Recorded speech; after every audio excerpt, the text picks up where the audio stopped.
I never imagined I'd have to teach someone who loved me all their life to love me again. My name is William. I'm 72 years old. And a few months ago, my wife, the one I shared over 4 decades of my life with, started looking at me like a stranger. At first, it was just confusion with dates. Then came the mixed up names.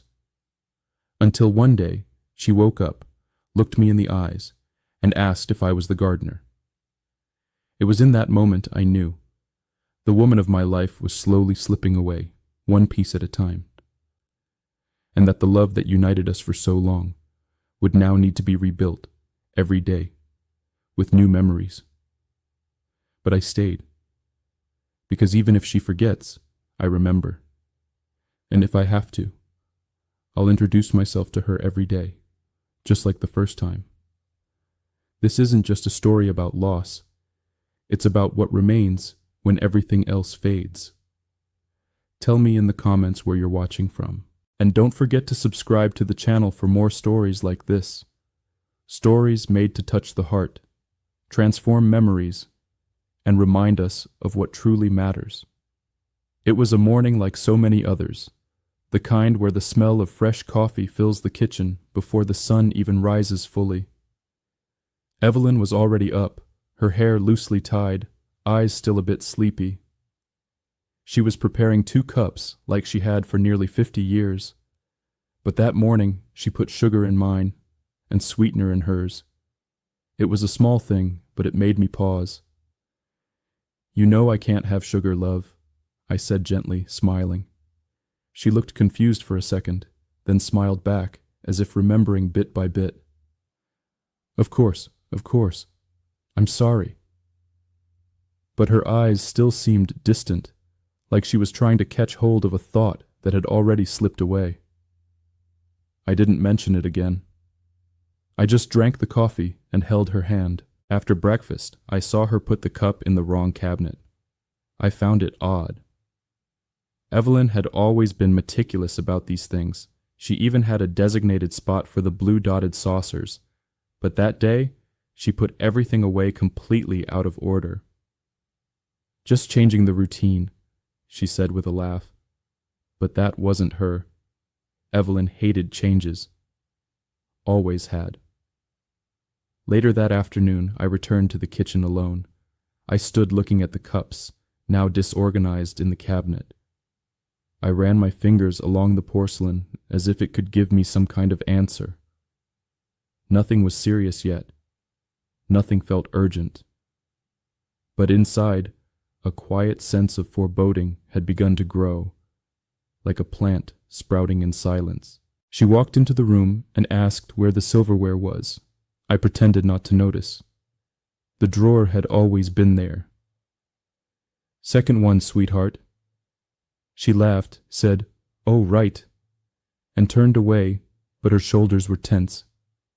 Evelyn had always been proud of her memory. She never needed to write down birthdays. She remembered the names of nephews, neighbors, even the neighbors' children. This scared her more than she wanted to admit. That night I lay beside her as usual. Her body was the same one I knew by heart, small shoulders, warm hands, steady breathing. But something wasn't right. There was a silence between us that had never existed before. Not discomfort, absence. As if even lying next to me, she was miles away, walking down a path I couldn't follow. I closed my eyes and tried not to dwell. Maybe it was just exhaustion. Maybe it was just a phase. But a part of me knew. And when you've loved someone for so long, you learn to notice even what isn't said. Evelyn was starting to forget, and I was starting to remember for both of us. In the days that followed, I began making mental notes of the small mix-ups. A book left in the fridge. The remote control inside the fruit bowl. The Wi-Fi password forgotten for the 3rd time. None of these incidents on their own seemed like cause for alarm. But together, they formed a mosaic I could no longer ignore. I saw my wife slowly drifting away, like a little boat slipping from the dock and floating off before anyone notices. For the first time in my life, I was afraid of losing her, while she was still here. The next morning, Evelyn woke up before I did. I woke to the smell of coffee. A good smell, familiar, almost comforting. I got up with a lazy smile, ready to wrap my arms around her from behind like I did every day. But when I walked into the kitchen and said, "Good morning, love," she turned around startled, her eyes wide open, hand on her chest, body stiff like she had seen an intruder. "Who are you?" she asked. I froze. I didn't understand right away. I thought it was a joke, one of those offbeat pranks. But the look in her eyes told another story. There was no humor, no irony, no playfulness. There was fear, real fear. I stepped back slowly. "It's me, Evelyn. I'm William." She frowned, and for a moment, the name seemed to echo in some lost corner of her memory, but it wasn't enough. She leaned against the wall as if looking for support. "William?" Then after a few seconds, her shoulders relaxed. Her eyes changed. She blinked, looked at me again and said, "Sorry. I had a strange dream. I got confused." She smiled, forced. And I smiled too, pretending to believe her. But inside, something cracked with a dry snap. I went back to the bedroom to grab my wallet. And there, standing in front of the mirror, I saw a man trying to look calm. But his hand was trembling. His voice caught in his throat. I, who had already faced so many fears, felt the deepest fear of all in that moment. The fear of being forgotten by the one who knew me best. The morning went on. The sun rose. Evelyn vacuumed the living room, played music on the radio, hummed a random tune, as if nothing had happened. But I knew. That moment in the kitchen had been real. It wasn't just another ordinary lapse. It was a turning point, a clear sign that the road ahead would be long, and unlike anything we'd ever known. At lunchtime, she served me like always, smiling, telling a childhood story I'd heard 100 times. For a moment, everything felt normal, but my mind kept returning to the question, "Who are you?" It echoed like a stone dropped into a deep well. I smiled. 8, replied. But part of me was still stuck in that instant when I stopped being known. In the afternoon, I went up to the attic to find a box of photos. I spread some across the living room table. Evelyn sat beside me. I pointed to a picture from our wedding day, 1974, her hair adorned with flowers. "Do you remember that day?" She laughed. "Of course I do. I looked beautiful." And I agreed, because she was. But when I asked for the name of the church, she hesitated. Said, It was that one. Oh, I forgot." That night, I sat on the porch while she slept. The sky was clear. The stars quiet. I took an old notebook and wrote the date. Day 1, she forgot me. Then I closed my eyes and took a deep breath. I knew there would be many more days ahead. Hard days. Days when she might mistake me for a neighbor, a cousin, or no one at all.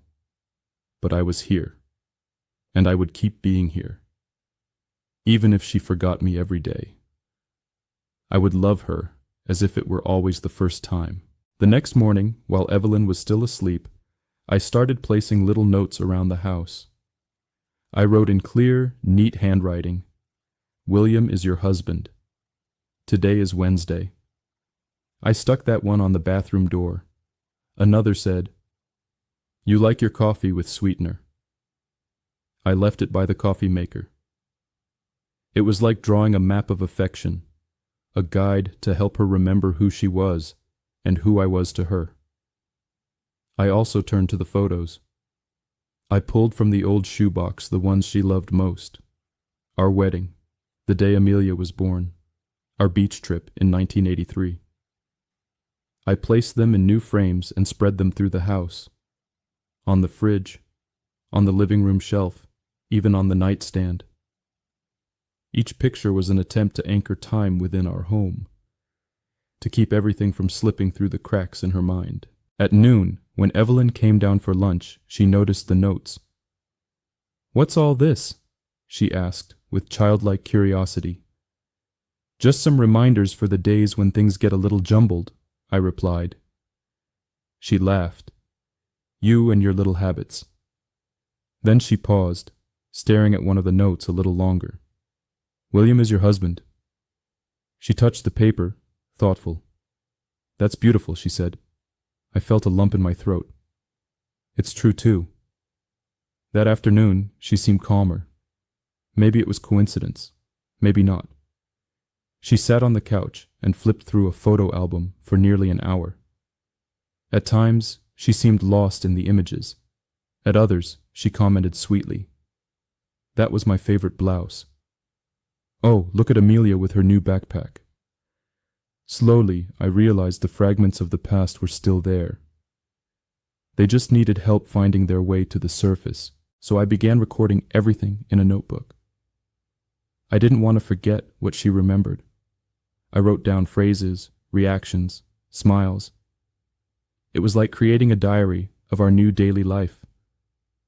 One where her memory faded, but my love had to grow sharper. I started carrying that notebook everywhere. It became my anchor.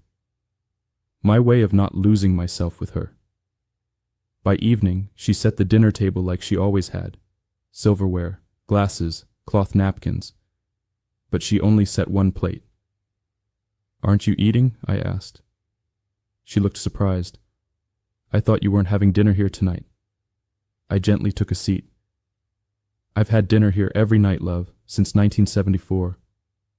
She looked at me in silence. Then, after a few seconds, smiled, as if that made some kind of sense. After dinner, I suggested we watch one of her favorite old movies, The Piano, from 1993. She always cried during the scene where the main character plays with bloodied hands, but that night Evelyn watched in silence. No tears, no reaction. When the scene ended, she turned to me and asked, "Have we seen this before?" I just held her hand. "Yes, but watching it again is beautiful too." Before bed, we passed through the living room. Evelyn stopped in front of one of the framed photos. It was the two of us, hugging in the garden of our old house. "They look happy," she said. And for a moment I wanted to say, "That's you and me." But I didn't. I just replied, "They do."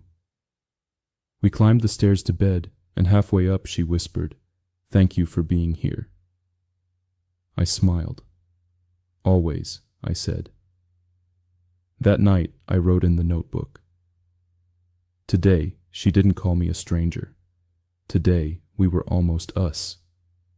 Over the weekend, Amelia came to visit. She brought flowers for her mother, like she always did, and a tired expression on her face. She tried to hide it, but I could see it. Time was being cruel to all of us. Evelyn was happy to see her. She called her sweetheart, but didn't say her name. Amelia pretended not to notice. She arranged the flowers in a vase and gave me a look filled with something between sorrow and quiet blame. We sat on the porch to talk, while Evelyn watered the plants with the ease of someone who has no need to rush. Amelia looked at me, her eyes full. "Dad, it's getting worse, isn't it?" I nodded gently. There was no point pretending anymore. "This morning she called me the lady from the garden," I said. Then she asked if I lived here. Amelia covered her eyes with one hand. She didn't speak. "You two need to see a doctor, Dad. This isn't just forgetfulness." I nodded slowly. "I know. I already made the appointment, but I want her to feel safe." Amelia took a deep breath. "Safe? What if she leaves the house alone? What if she can't find her way back?" I stayed quiet. She was right, but she wasn't. Because for Evelyn, safety meant being close, being at home, even when the world was beginning to slip away. At lunch, Evelyn was cheerful. She made the salad, told an old joke about a rabbit and a butcher, and laughed out loud. Amelia watched her the way you look at a familiar wall, searching for cracks. After lunch, while we did the dishes, my daughter whispered, "It hurts to watch your own mother fading away." I simply nodded. There was nothing to say, because that's exactly what it was. Painful, cruel, devastating. Later that afternoon, Evelyn picked up a crayon and started drawing on a scrap of brown paper. Swirling, colorful scribbles, like the ones she used to make with her students when she taught art. "These are the flowers from the backyard," she said. Amelia knelt beside her. "Mom, remember when you taught me how to paint with tempera?" Evelyn smiled. "You? No. That was the neighbor's granddaughter, I think." And she went back to drawing. Amelia left soon after, saying she had to pick up Nate from school. As she closed the gate, she looked at me and said, "Dad, we're going to need to talk about the future." I just nodded, already knowing what was coming. Assisted living, a caregiver, medical routines, new decisions. But I wasn't ready. And she knew that. That's why she didn't push. I went back inside and found Evelyn sleeping on the couch, the colorful paper on her lap. I sat beside her and looked at the innocent strokes. There was beauty in them, a kind of beauty that only appears when logic steps aside. I gently touched her hand. She didn't wake, but mumbled something. "I'm with you, right?" I answered softly, "Yes, Evelyn, you are, and you always will be." Later I placed the drawing inside my notebook, like someone tucking away a precious secret. Just paper, color, and silence. But to me it was a reminder.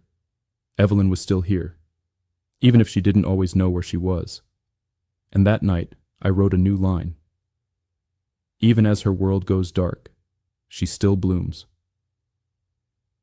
The appointment was on a Tuesday, under a clear sky, but inside me the weather was all storms. The doctor's office was too white, too quiet. Evelyn held my hand like a child being led into the unknown. Dr. Richards, calm and direct, asked simple questions. She answered with a smile, but there were gaps. She got the date wrong. Said the president was Reagan, then forgot her age. The tests continued. Short-term memory, word association, number sequences. Evelyn laughed at the mistakes, like it was all a harmless game. But I saw it in her eyes. She knew it wasn't. The doctor didn't laugh. He took notes, his brow slightly furrowed. I recognized that look. I'd seen it before in classrooms. It was the look of someone who knows what they're about to say, and knows it will hurt. After a few minutes, he sighed and looked at us gently. "Mr. and Mrs. Howard, we're looking at a case of progressive dementia. Still in the early stages, but with clear signs of progression." Evelyn stayed silent. I gripped her hand tighter.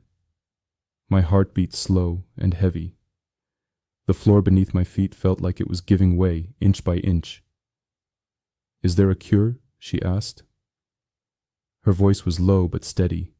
The doctor answered with honesty, "No, but we can slow it down, with routine, cognitive stimulation, and lots of affection." She simply nodded. Then she looked at me, and I saw a shadow of fear there. It was the same look she gave me when we broke off our engagement for 2 days back in 1971. A silent plea to stay anyway. On the way home, she asked if we could stop at the park. "I want to see the children playing." We parked. She sat on a wooden bench and watched in silence. A gentle breeze stirred the air. Leaves danced across the ground. Evelyn smiled as she watched 2 boys running. "Remember when Amelia used to do that? She'd fall, get up, yell 'I'm a rocket.' and she laughed, but there was a note of sadness behind it.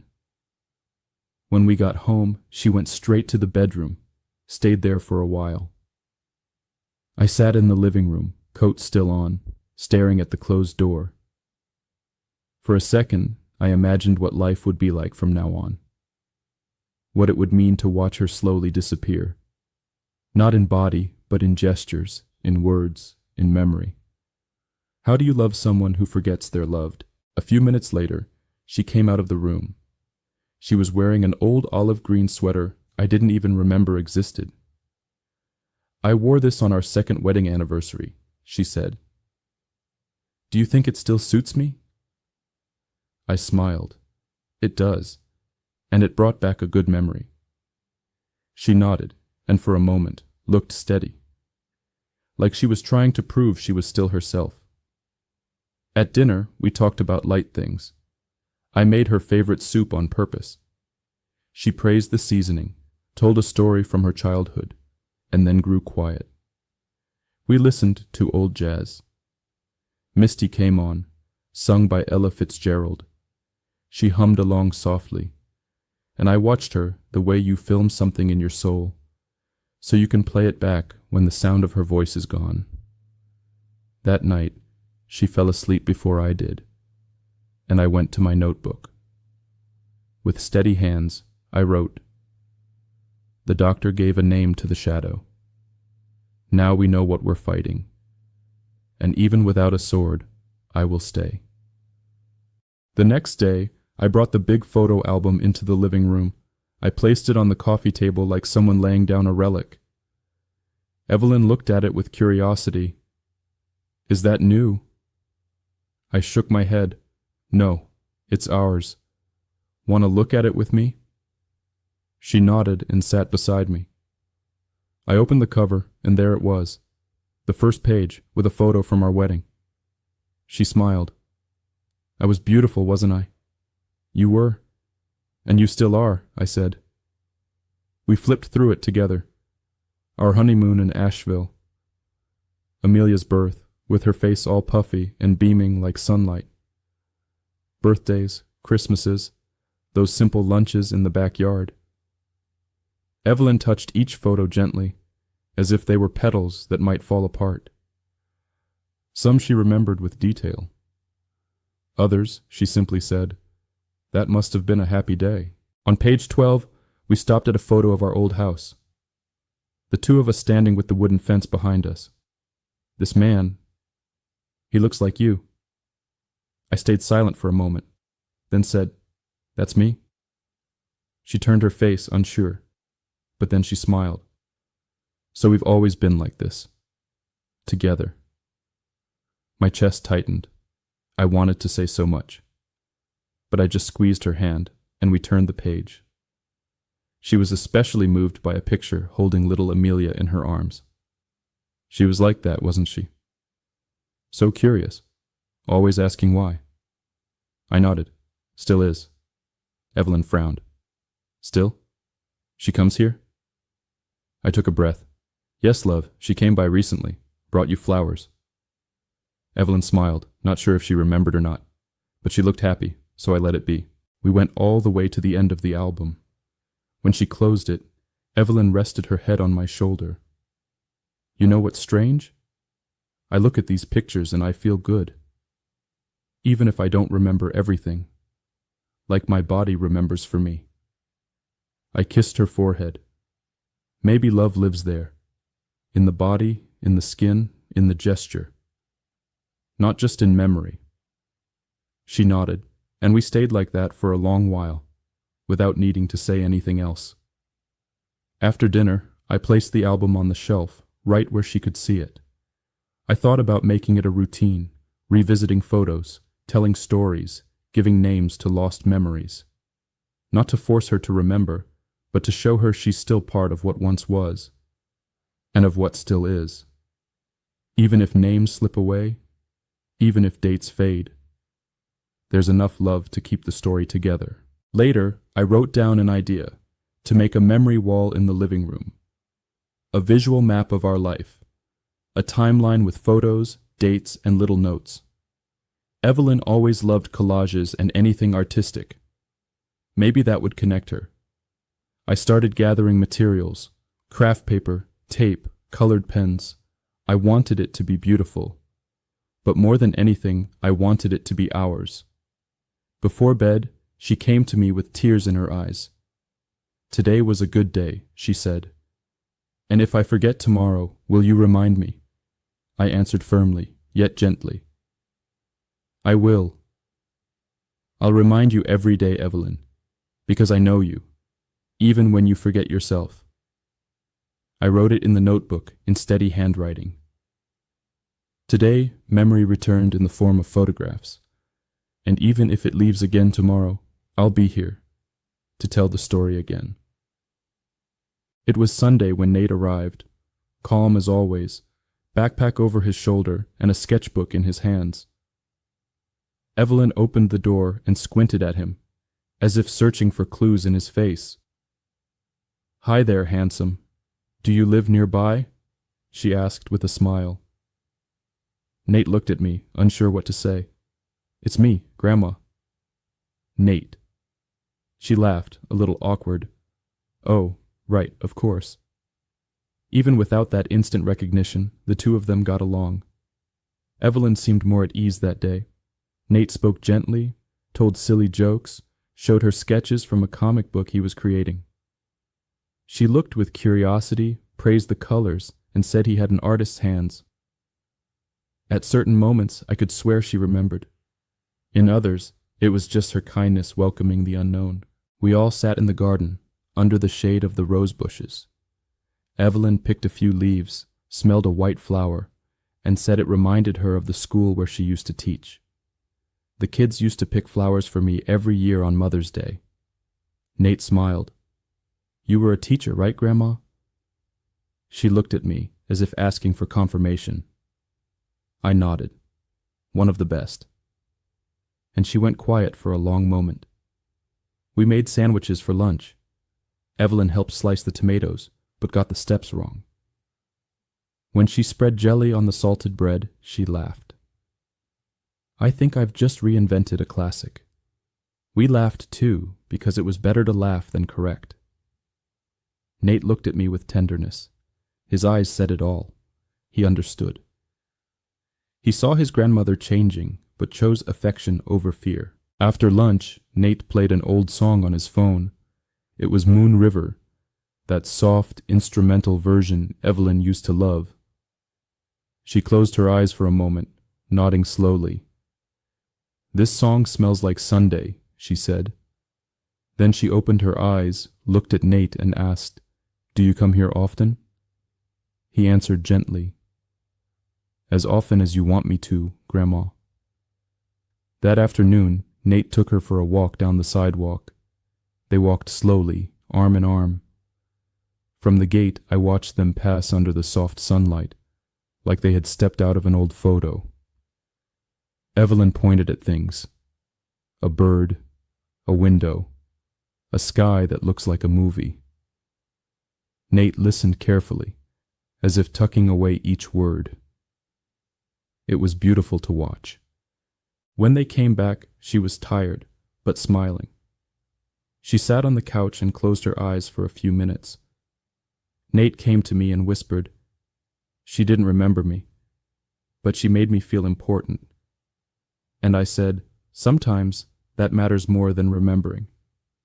He nodded slowly, and stayed with me until late afternoon. Before leaving, Nate placed his sketchbook on the table, for her to look at if she wants, even if she doesn't know who it belongs to. I hugged my grandson tightly. That day, it wasn't just Evelyn who had taught something. Nate had taught me too. Sometimes, the lightest gesture is the greatest act of love in the face of loss. And in my notebook, I wrote, today she didn't recognize her grandson, but her grandson recognized her with his heart. It was cold that morning, the kind of dry chill that calls for sweaters and hot tea. Evelyn had been quiet since she woke up. She picked an old wool coat from the closet, a gray one she rarely wore, and put it on slowly, like she was remembering something. I noticed there was something in the pocket. When she stepped outside into the yard, I went to the couch, picked up the folded coat, and slipped my hand inside. And there, I felt crumpled paper. It was a note. Small. The handwriting was unmistakable. Hers. Written in blue pen, a bit shaky, with faded letters. It said only, "If I forget you, read this to me. You are my home." I froze. Time stood still, as if that scrap of paper held all the weight of the world, and all the tenderness in the universe. I held it with both hands, read it again, then once more. A single tear rolled down, slow and quiet. Evelyn was still out among the rose bushes. That wasn't just a note. It was a love letter, hidden in plain sight. A silent request. A compass for the dark days. She had seen this coming, and left me a lantern in the dark. I placed the note inside my notebook, between the already filled pages. Then I made a copy and left it in the living room drawer. I wanted to keep it close. I wanted to read it to her when needed.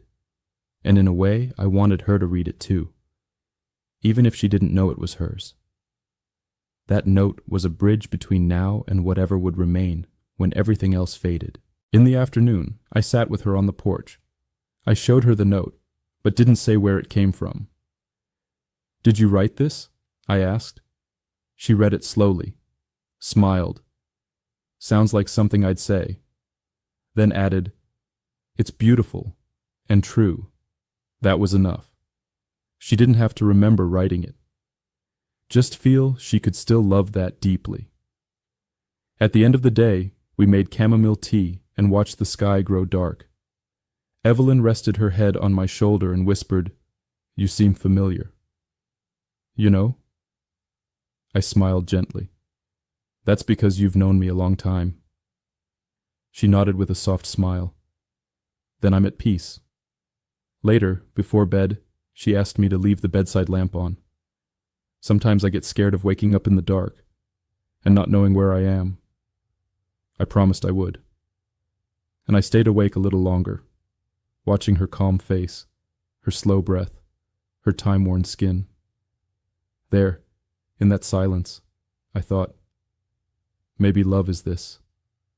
Staying lit, even when the other falls asleep in the dark. I wrote everything in the notebook, carefully, dated the page, and underlined the line from the note. "If I forget you, remind me that you are my home." And I will, every single day. It was late afternoon when Amelia arrived. She walked in with steady steps and tired eyes. Evelyn was lying on the couch, flipping through a picture book like a child. When she saw her daughter, she smiled sweetly. "Are you a friend of the lady from the garden?"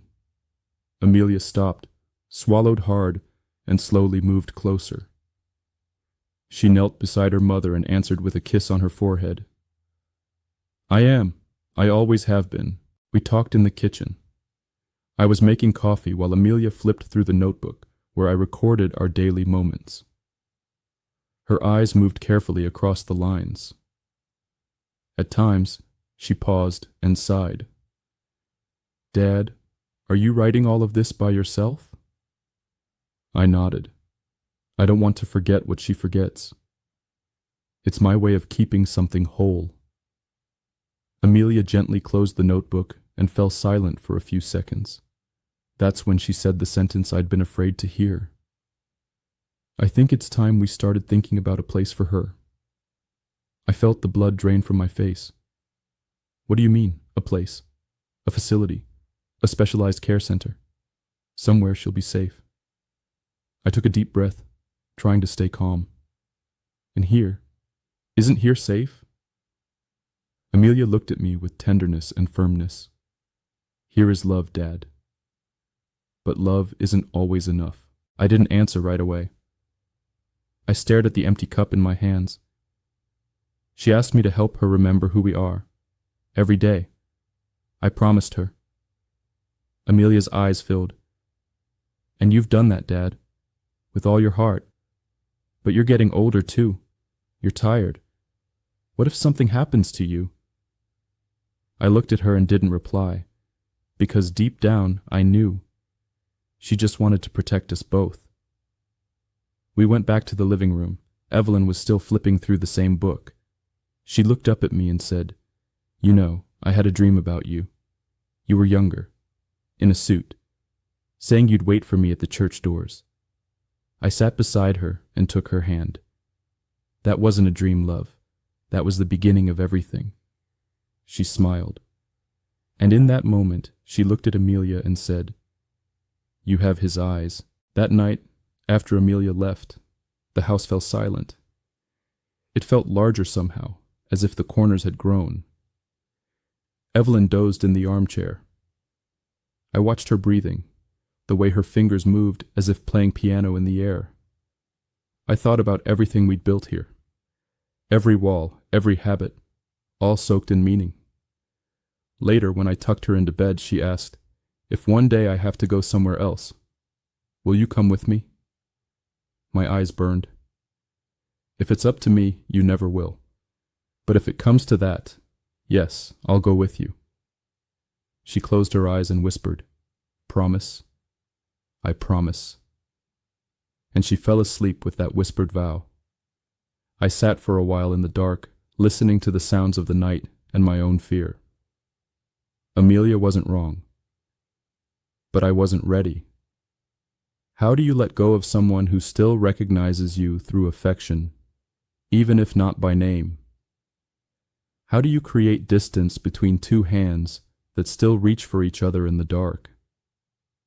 I wrote in my notebook, "She asked for presents, and as long as I'm able, that's what I'll give, even when time asks for distance." The next morning, everything felt calm. Evelyn was peaceful, wearing a floral blouse and her hair softly pinned back. We had breakfast together, talked about the weather, and about a dream she thought she'd had. I dreamed I was at a school, with children running everywhere, and I felt light. I smiled and told her she had always been at home with children. Maybe your soul is going back to where it was happiest. I went out for a few minutes to get fresh bread from the bakery on the corner. When I came back, the door was open. The house empty. My heart started racing. I called her name through the rooms. Nothing. I ran up and down the stairs, panic building with every step. I ran into the street and asked the neighbors. One woman said she saw a lady with a distant look walking toward the school. I ran without thinking. I found Evelyn sitting on a stone bench, facing the garden of the school where she had taught for over 30 years. She was calm, gazing at the sky. "Hey there," she said as I approached. "Do you know when the kids come back from recess?" I sat beside her, breathless, and said only, "Soon, love. They'll be back soon." And we sat there, in silence. The world seemed to pause. She still remembered the place, and the waiting. After a while, she looked at me and said softly, "You have good hands." I smiled. "They've always been yours." She smiled too. I think I got lost. But it felt good getting lost here. I helped her up, and we walked home slowly, arm in arm. Each step was a quiet agreement between fading memory and love that refused to leave. Back home, I gave her a warm bath, dressed her in light blue pajamas, and put her to bed early. She seemed exhausted, as if the memory of the school had drained all her energy. Before falling asleep, she said, "If I run away again, will you find me in the garden?" I answered, my voice breaking, "Always, wherever you are." That night, I sat alone on the porch. The stars filled the sky like good memories. The bench was still slightly warm, holding her scent, her recent absence. I thought about what could have happened if she'd gone further, if no one had seen her, if she had gotten hurt. and fear came crashing down like a cold wave in my chest. I went back inside and looked at every door, every window, every entryway. I locked everything, not with a sense of safety, but with the guilt of limiting someone who had always been free. Evelyn never liked locks. She used to say that houses that close out the world too much end up locking in what matters most. I picked up my notebook and wrote slowly, feeling the weight of every word. Today she ran away, and unknowingly found the place where she was happiest. For a moment I lost everything, but I found again what matters most, the path back to her. That night the wind began to pick up before dinner. The sky turned dark, as if it held a secret. Evelyn seemed restless. She wandered the house aimlessly, touching the furniture with her fingertips, humming songs I didn't recognize. When the first cracks of thunder rolled in, she curled up in the armchair and looked at me, wide-eyed. Will it rain inside the house? I walked to her, knelt in front of her, and held her hands. No, my love. We're safe. But she didn't seem to believe it. When the lights flickered, she jumped up. There's someone here. I heard footsteps. I tried to calm her, but the confusion had already taken over. She ran to the bedroom, locked the door, and shouted at me to leave. Don't come near, I'll call for help. My heart tightened. She didn't recognize me. I sat outside her door, on the floor in the hallway, listening to her panicked breathing on the other side. I didn't cry. I just closed my eyes and sang softly. Misty. That song from Happier Days. I sang like someone offering shelter through melody. Slowly, the sounds changed. Footsteps softened. The doorknob turned, and then the door opened. Evelyn stood there, eyes brimming, clutching a pillow to her chest like a shield. You sang that song when we celebrated 30 years of marriage. I nodded with a gentle smile. It was raining then too. She looked at me, uncertain, and said, You seem like someone I loved very much. And I replied softly, I still am. I laid her down carefully. The storm outside had begun to fade, but the one inside me still raged. I watched as she drifted off. Her hands trembled slightly, her body fragile, her breath uneven. I wondered how many more times this would happen, how many doors I'd knock on, hoping she'd open them again. And if one day, she never would, I returned to the living room, still under the weight of the night. I turned on only the lamp, sat on the couch, and held the notebook like it was my only anchor. The house, once filled with memories, now felt like a place where I had to relearn how to exist. Every object carried a name she might forget at any moment, but I wouldn't. I remembered everything. I took a photo of her in her 30s, smiling, eyes full of life. I whispered to the picture, She's still in there, isn't she? And for a moment, I felt like she was. Because even when she forgets me, Evelyn still responds to my touch, my voice, my silence. Maybe she doesn't know who I am, but her body remembers that this is home. Before going to bed, I played a copy of that song on the radio in our room. Left it on low, just enough for her heart to hear it, even when her mind no longer knows how to remember. And I wrote in the notebook, my handwriting shaky but steady. Tonight she saw me as a threat, then as shelter. I love her in every version, even when she sees me in every version too. 2 days later, the sun came back strong. A washed blue sky, as if the world was trying to apologize for the storm. Evelyn was peaceful that morning. We had breakfast slowly, and she said, Did you know I love gardens? I always wanted to live near one. I smiled. You won me over in one. Her eyes lit up, curious. I did, and I knew. It was the right moment. I drove her to the park where we first met. a simple place with wooden benches and stone paths. It was there I used to read poetry on autumn afternoons, and she would show up on her red bicycle, art books in the basket. I parked the car and held out my hand. "Want to walk with me a little?" She agreed, not knowing what that place meant to us. We walked slowly.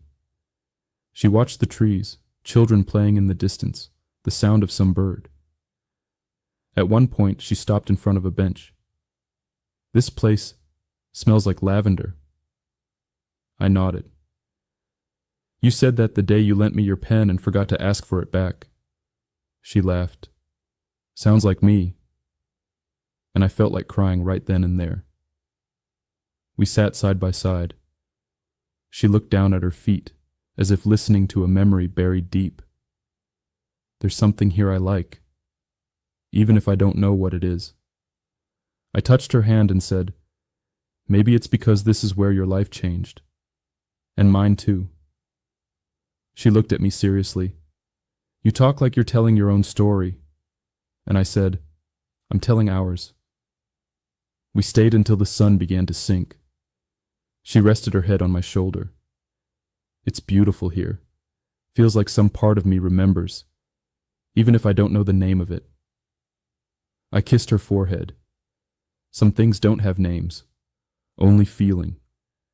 And in that moment, I knew she still carried me somewhere inside her. On the way home, she fell asleep in the car. I drove in silence, breath held, heart full of things too big for words. When we arrived, I settled her on the couch, covered her with a blanket, and sat on the floor beside her. For a second, I felt young again, waiting for the right moment to say I love you for the first time. That night, while she slept, I opened my notebook to a fresh page. I started sketching that bench, the curve of the trees, the red bicycle, slightly crooked, just like it was back then. And below the drawing, I wrote, "Even if memory doesn't return, the body still knows where love began." I closed the notebook gently, walked to the bedroom, looked at her sleeping, and gave thanks in silence for still being able to walk beside her, even if the paths are unfamiliar now. After that visit to the park, something lit up inside me. It wasn't exactly hope. It was purpose. The idea came one sleepless night as I flipped through the notebook where I recorded our days. I thought, what if I could tell her our story every day? Not as a reminder, but as a gift. A book just for us, with photos, letters, and every small piece of what we built. I spent the next days gathering everything I could find. Old notes, birthday cards, letters she wrote to me when I was in the army, even the first grocery list from our first house. I organized it all with care. I wrote the chapters in large print, short sentences, and lots of pictures. Each page was made not to reach memory, but to reach the heart. I showed her the book one afternoon under a clear sky. Evelyn was in the garden, gathering fallen leaves. "I brought something to show you," I said. She sat beside me on the porch. I opened to the first page. This is the story of Evelyn and William, two young people who met by chance and never let go. She smiled sweetly. "Sounds like a fairy tale." And I said, "It's real." We turned the pages slowly. Some she remembered, others she simply smiled at, like someone hearing a familiar tune without knowing the words. When we reached the page about Amelia's birth, her eyes filled with tears. I remember her smell, newborn skin. Then she grew quiet, moved, and I just held her hand in silence. The book wasn't perfect. Some pages were crooked, tape visible, photos a bit faded. But it was ours, a portable refuge for hard days. When she finished reading it, she would always say, "What a beautiful story. Do I know those two?" And I'd answer, "With your whole body and soul." She'd laugh, even if she didn't quite understand. And that was enough.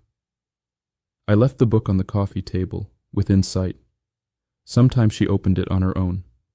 Other times, she'd ask me to read aloud. And every time we reached the last page, she'd ask, "What happens next?"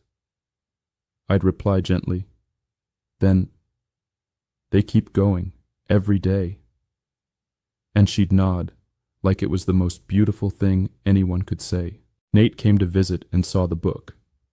He flipped through it carefully and said, "Grandpa, this is what we should learn in school."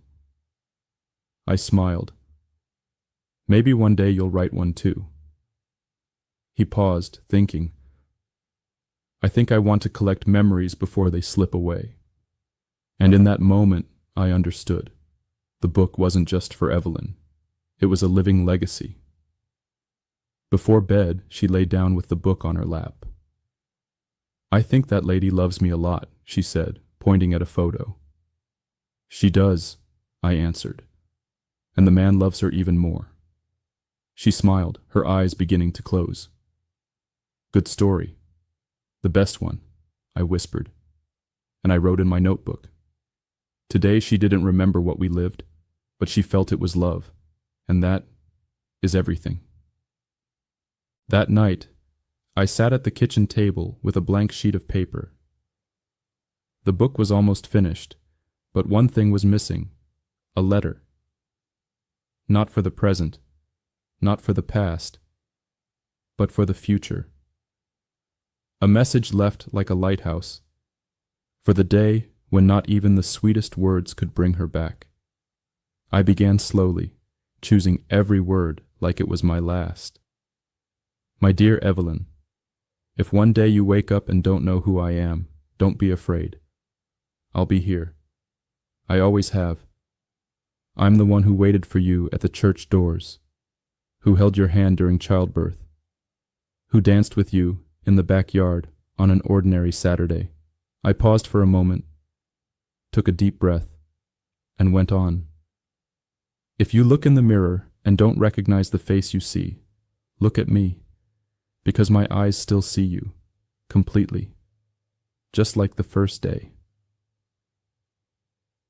I wrote with silent tears, not from despair, but reverence, because loving someone as they slowly disappear is also a kind of faith. Even if you forget everything, I'll never stop remembering, and I'll tell you every day our story. Until the world ends or memory fades for good. I signed simply, "With eternal love, William." I folded the letter and glued it to the end of the book, like a final page. A whisper of hope waiting for its moment. The next morning, Evelyn was quiet.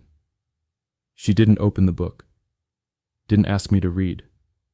She just sat, staring out the window. "Today the world feels quiet," she said, "like it's waiting for something." I walked over with the book in my hands. "Maybe it's waiting for a beautiful story to begin again." She looked at me, eyes misty.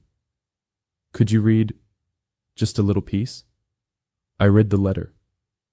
Didn't say it was mine, just read it slowly, like someone humming a lullaby. When I finished, she stayed quiet, then murmured, "That man loves deeply." I said, "He does." And she added, "I think I'd love someone like that too." Then she kissed my hand, a small gesture, but everything. That night, I went to bed with the feeling that I had left something in the world. Something that would last longer than memory, longer than names, longer than time. A book, a letter, a story that was still ours, even if she no longer had the words to say so. In my notebook, I wrote with a steady hand. Today I wrote a letter to forgetfulness, and inside it I planted a love that won't fade. In the days that followed, Evelyn began to fade slowly, like a candle burning down quietly, without warning. There were longer silences, pauses in the middle of sentences, eyes that drifted away even in front of photographs. I read the book to her every day. Sometimes she smiled, sometimes she just listened in silence, as if it were someone else's story. and maybe it was. One Sunday, she didn't recognize me when she woke up. She looked at me and asked, "Did you come to get me?" I nodded. I always do. She didn't ask my name, didn't wonder who I was. She simply accepted breakfast with gratitude and said, "It's good to have company." I sat beside her and spoke of the garden, of our daughter, of a trip we once took to Vermont. She listened to it all as if it were fiction. By late afternoon, I picked up the book and read one of the first pages. I told her about the day we met, about the bench in the park, about the pen she never gave back. When I finished, she looked at me and said, "You're kind. Will you stay with me a little longer?" My heart tightened, not out of sadness, but out of love. Because even without knowing who I was, she still wanted me close. "I will," I said, my voice steady. "I'll stay until the very last day." She smiled like a calm child and rested her head on my shoulder. We sat like that, under the late afternoon sky, with the radio playing on some random station. A soft, wordless song was playing. It was like time itself, moving even when no one could name it anymore. That night, she didn't say a word. She fell asleep early, without asking for music, without opening the book. I sat in the armchair beside her and stayed there, listening to her breathing. I wanted to record that sound. I wanted to keep it within me. Because part of love is knowing that one day we may no longer hear certain things. And still, we love them as if they were eternal. At dawn, Evelyn opened her eyes, looked at me and said, "It's cold in here, but your embrace is warm." I covered her with a blanket and said, "It's the same embrace as always." She nodded, then closed her eyes again. And that day, she didn't come back, not with a smile, not with a scattered phrase. She just remained, present in body, distant in memory. In that moment, I understood what I had feared most had finally happened. Evelyn had said goodbye, not with words, but with the most final silence of all, the silence of complete forgetting. But I kept going. I kept reading the book, kept telling our story, because even if she never returned, I was still the man who loved her. A month passed. Evelyn moved into a care facility, just like Amelia had been urging. And this time, I didn't resist. I could no longer manage everything on my own. My knees ached, my back too, and longing had begun to weigh heavier than my body. But I visited Evelyn every day, and I brought the book with me. It was my ritual. It was my promise. Sometimes she looked at me and smiled, not knowing why. Other times, she mistook me for a nurse, or for her father. But whenever I began reading aloud, her eyes would fix on me. And there was something there. A faint light, a warmth that lingered, as if love had found a different path. No longer through memory, but through presence. One day I sat beside her with the book open and read the final letter. "Even if you forget everything, I will never stop remembering." She didn't respond, but when I finished, I felt her hand touch mine, weak, slow, but alive. She rested her head on my shoulder and whispered, "You are my home." I closed my eyes, smiled, and let the tears fall freely. Nothing else was needed. She didn't remember our names or our address, but she remembered what mattered most. I was still home to her. That night I returned home with a warm heart. On the shelf, I placed the book beside our photos, and I wrote in my notebook for the final time, "She forgot everything, except what matters. We are still us." These days, I still visit Evelyn. She lives among flowers, gestures, and smiles no one can explain. And I keep reading to her, because to love is to stay. even when the story has to be told from the beginning every single day.